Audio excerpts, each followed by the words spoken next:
Assalamu alaikum. Here I'm your science teacher, Asma. Now I'm going to deliver you the lecture number 1 of week 2, and our topic is optimization of vacuum flask. So today we are going to discuss about the structure formation of vacuum flask, what is the purpose of vacuum flask and how it helps us to prevent the heat loss from the liquid which we are going to put inside it. First of all, I will give you the introduction.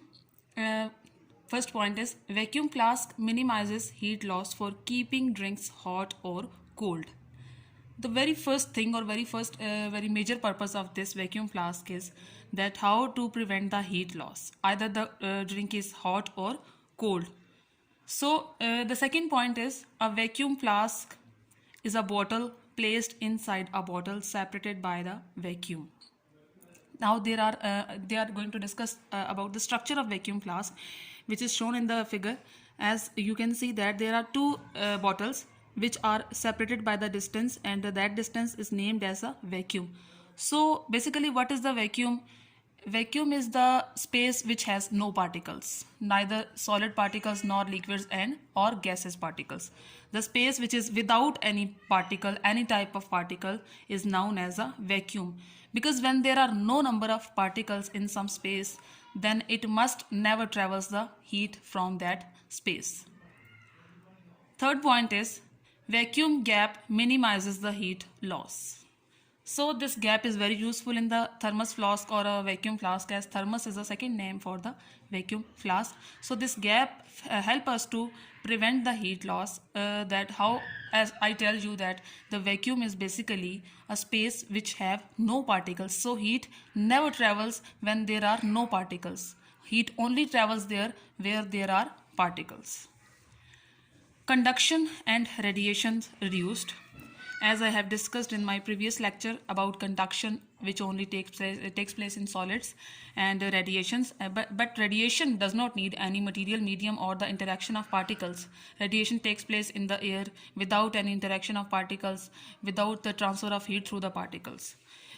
It only travels in the form of rays. So basically these two things get prevented through the thermos flask, and in this way our drinks remains hot or cold. Here are some important points about the thermos flask. Heat transfer.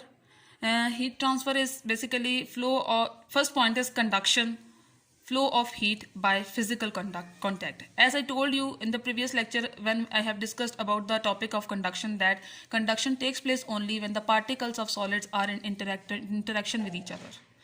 Convection, heat transfer through a fluid caused by the molecular motion.